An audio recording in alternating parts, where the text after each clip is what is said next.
మన కర్మ, మన జీవితం అనేది మన కర్మ ప్రణాళికతోనే లేదు. భార్య కర్మ ప్రణాళిక, పిల్లలు, మనకు అనుబంధం ఉన్న వాళ్ళందరి ప్రణాళికలు అందులో ఉంటాయండి. అందుకే పెళ్లి చేసేటప్పుడు అమ్మాయి జాతకాలు కలిసేయాలి ఎందుకు చూస్తే ఆ మాత్రం నిమిత్త మాత్రంగానైనా చూడాలి. బొత్తిగా నైదంతారు పెట్టుకుని పెళ్ళిళ్ళు చేసేస్తే మనాడు అంటుకుపోతుంది కాపురం, అనుమానం లేదు అందులో. కొన్ని అసలు చేయకూడదు అలాగా. అందుకని చూస్తారు ఆ మాత్రం. ఇంకా అక్కడి నుంచి ఇదేదో కొంచెం పొడుగ్గా ఉంది, ఇదేదో పొట్టు, అంత విపరీతం అక్కర్లేదు. ఇంకా జాతకాలు ఇవన్నీ ఎప్పుడు స్థూలంగానే పాటించాలి. దయచేసి అర్థం చేసుకోండి, సూక్ష్మంగా వెళ్ళకూడదు. ఎందుకంటే జ్యోతిష్ శాస్త్రం మొత్తం ఖగోళ శాస్త్రం, మానవ జీవితానికి సంబంధించింది కాదు. అది మొత్తం సమాజ జీవితానికి సంబంధించింది, మొత్తం భూమండలానికి సంబంధించింది. అతివృష్టి, అనావృష్టి, అష్టగ్రహ కూటమి, సూర్యగ్రహణం, చంద్రగ్రహణం, ఏ పంటలు ఏ కాలంలో పండుతాయి, ఇవన్నీ చెప్పడానికి జ్యోతిష్ శాస్త్రం. కానీ నీ చెయ్యి నా చెయ్యి, నీ మూతి నా మూతి చూసి చెప్పడానికి కాదు అది. దాన్ని అలా చేసేసారు మహానుభావులు, వారికి నమస్కారం. ఎందుకంటే వ్యాపారం చేయడానికి బాగా వీలు, మనిషిని ఎంత భయపెట్టేస్తే అంత వీలు. అందులో మీరు మీ జీవితాల్లో మీకు చెప్పిన చూసుకుని 90% అబద్ధాలే, 10 కూడా జరగవు. ఆ జరిగిన వాళ్ళ చేత చెప్పిస్తారు టీవీల్లో, అవి మనం నమ్మేస్తూ ఉంటాం. జరిగే అవకాశం లేదు. జ్యోతిష్ శాస్త్రం సమిష్టి జీవితానికి సంబంధించింది తప్ప వ్యష్టి జీవితానికి సంబంధించింది కాదు. వ్యష్టి జీవితం మీద ప్రభావం ఉంటుందండి. ఈ ప్రాంతం అంతా వాన కురిసినప్పుడు అందరి మీద పడుతుందండి, కానీ గొడుగేసుకున్నవాడి మీద పడుతుందా? కొందరికి 2 చినుకులు పడగానే జలుబు చేసేస్తుందండి. ఒకడు వానలో తారంగా వాడినా ఏమీ చేయదండి. వాడి శక్తి సామర్థ్యాలు ఉన్నాయా లేదా? అక్కడ జ్యోతిష్శాస్త్ర ప్రభావం కూడా అంతే. స్థిరమైన సంకల్పం, భక్తి, జ్ఞాన వైరాగ్యాలు కలిగిన వాడిని నవగ్రహాలు కాదండి 18 గ్రహాలు ఉన్నవాడిని ఏం చేయలేవు. మొహమాటం ఏం లేదు ఆ విషయం.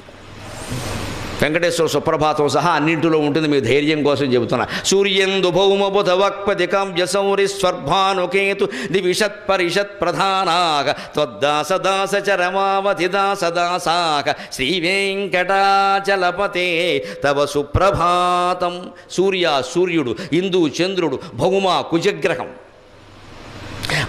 బుధగ్రహం, వాక్పతి బృహస్పతి, కావ్య శుక్రగ్రహం. సూర్యందు భౌమ బుధ వాక్పతి కావ్య శౌరి, సూర్యుని కుమారుడైన శనీశ్వరుడు శౌరి అంటే. స్వర్భాను రాహువు, కేతు, నవగ్రహాలు. ఇంతకు మించిన 10వ గ్రహం ఏది లేదు. 10వ గ్రహం ఎవడైనా ఉంటే ఈ జాతకం చెప్పించుకుని వాడే 10వ గ్రహం. ఇవన్నీ వెంకటేశ్వర స్వామికి, భగవంతుడికి త్వద్దాసదాసచ రమావతి దాసదాసాక, ఆయన దాసుడికి దాసులు వీళ్ళు నవగ్రహాలు కూడా. వీళ్ళు మనం ఏం చేస్తారండి, ఊటికి నవగ్రహ పూజ అనడం, పారిపోవడం అక్కడి నుంచి. మళ్ళీ అక్కడి నుంచి ఆయనకి నువ్వులు, ఈయనకి నవ్వులు, ఈయనకి చెవులు, ఈయనకి పువ్వులు, పని ఏం లేదు ఇక్కడ. ఇది పెద్ద నమ్మకాలు బాగా పెంచుతున్నారు. 5 వారాలు, 30 వారాలు, 60 వారాలు. నువ్వు ఇక్కడ ఎవరికో నువ్వులు ఇచ్చేసిన వెంటనే పైన గ్రహం మారిపోతుందా? కాస్త ఆలోచించవాయి బాబు, బుర్రపెట్టి ఆలోచన తెలిసిపోతుంది. నీ నువ్వులకి ఆ గ్రహం ఎలా మారుతుందండి? ఎందుకు మారుతుంది అసలు?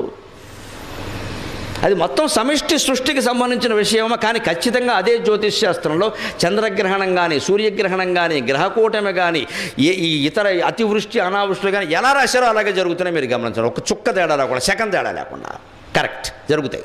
ఎందుకంటే అది సమిష్టి, వ్యష్టి కాదు. దాన్ని మన వాళ్ళు శుభ్రంగా వ్యాపారం చేయడానికి వీలుగా వ్యష్టి చేసి పారేశారు. మొత్తం నీ నక్షత్రం ఏమిటి అన్నావు, అందుకే వ్యాపారంలో మునిగో. నక్షత్రాన్ని బట్టి మునిగిపోతాడా? అలా అయితే చంద్రబాబు నాయుడు గారు నక్షత్రాన్ని పెట్టి పుట్టిన వాళ్ళందరూ రాష్ట్రానికి ప్రధాన ముఖ్యమంత్రులు అయిపోవాలి. అందరూ అవుతారా? ఆయన మాత్రం 10 ఏళ్ళు అయ్యాడు, ఇంటి దగ్గర కూర్చోలే. మరి నక్షత్రం మంచిదే కదా. ఇవన్నీ చెబితే కుదరదండి. ఈ మాయలోనే మనం పడిపోతున్నాం. భూత భవ్య భవత్ ప్రభు. మీ జ్యోతిష్శాస్త్రం మొత్తం కాలానికి సంబంధించింది. ఆ కాలానికి అధిపతి భగవంతుడు. ఆ భగవంతుడిని మనం మనస్సులో స్మరించడం మానేసి ఇది చూపించుకుందామా, అది చూపించుకుందామా, నువ్వులు దానం చేద్దామా, మినువులు దానం చేద్దామా, ఎన్ని చేస్తారు, ఎంతమంది కోసం ఎన్ని చేస్తారు. మళ్ళీ రాహు కేతు అనగానే చెలో కాళహస్తి, మళ్ళీ అదొకటి. ఇక్కడ మధ్యన అదొకటి బయలుదేరింది బాగా. మొత్తం అక్కడికి వెళ్ళి రాహు పూజ, కేతు పూజ, తోక పూజ, తొండం పూజ అని చేయించి మొత్తం వాళ్ళు ఇంకా అదో సిస్టమ్ పెట్టారు. శివుడు పక్క వెళ్ళిపోయాడు కాళహస్తిలో, రాహుకేతువులు మిగిలేరు కర్మ కాలిపోయి. బ్రహ్మరాంబాను శివుడు వెళ్ళిపోయాడు అక్కడి నుంచి. జ్ఞానప్రసూనాంబ శివుడు లేడండి. రాహుకేతువే ఎంతసేపు పాములు గొడవలే. ఎందుకంటే మన భయం. అసలు శివుడు వెళ్ళిపో. అదే కాళహస్తి శతకంలో దూర్జుడు స్పష్టంగా ఏం చెబుతాడంటే ఈ జాతకాల గురించి. గ్రహదోషంబులు దుర్నిమిత్తములు నీ కళ్యాణ నామంబు ప్రత్యకమున్ వేర్కొను ఉత్తమోత్తముని బాధల్ బెట్టగా జాలునే దగను కప్పగ జాలునే శలభ సంతానంబు నీ సేవ చేసి హతక్లేశులు కారుగాక మనుజుల్ శ్రీకాళహస్తీశ్వర. ఎంత అద్భుతమైన మాట చెప్పారండి. కాళహస్తి శతకం రాసినటువంటి దూర్జటి మాట కూడా నమ్మట్లేదు మనం కాళహస్తిలో ఉంటుంది. గ్రహదోషాలు, దుర్నిమిత్తాలు, దుశ్శకునాలు ఇవన్నీ మామూలు వాళ్ళని ఏమైనా చేస్తాయేమో నాకు తెలియదు కానీ నీ కళ్యాణ నామంబు ప్రత్యేకమున్ పేర్కొను ఉత్తమోత్తముని బాధలు పెట్టగా జాలునే. ఎవడైతే తన మనస్సులో నిరంతరం నమ శివాయ నమ శివాయ నమ శివాయ నమో నారాయణాయ నమో నారాయణాయ నమో నారాయణాయ శ్రీమాత్రే నమః శ్రీమాత్రే నమః శ్రీమాత్రే నమః ఆయన నిరంతరం మనస్సులో ఏదో ఒక దైవనామాన్ని స్మరిస్తూ ఉంటాడో వాడు వెంట్రుక పేకలు అవతల బో అని చెప్పాడు ఆయన. అది మనం చేయడానికి బద్ధకమై ఓ కేజీ నువ్వులు దానం చేసేసి మన కోడిపందాలు మనం ఆడుకుంటాం ఇక్కడ మన పేకాట.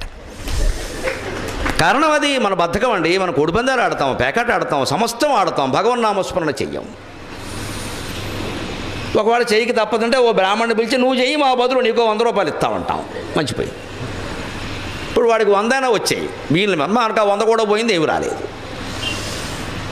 వాడెవడో చేయడం ఏంటండి? ఆయన ఎవరో తింటే మనకు ఆకలి తీరుతుందా? మనం చేస్తేనే మనకి సమస్యలు తీరుతాయి, మనకు ఆయన చేస్తే మనకెలా తీరుతాయండి?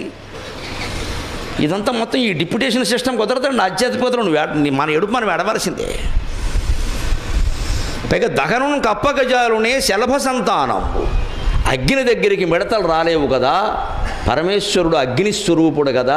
ఆ పరమేశ్వరుని నిరంతరం మనస్సులో ధ్యానించేవాడి దగ్గరికి సూర్య చంద్ర రాకు కేతు మొదలైన గ్రహాలు ఏవీ రాలేవని చెప్పాడు ఆయన. నిశ్చింతగా ఉండండి, మీ మనస్సులో మీ ఇష్టమైన దైవనామస్మరణ చేయండి.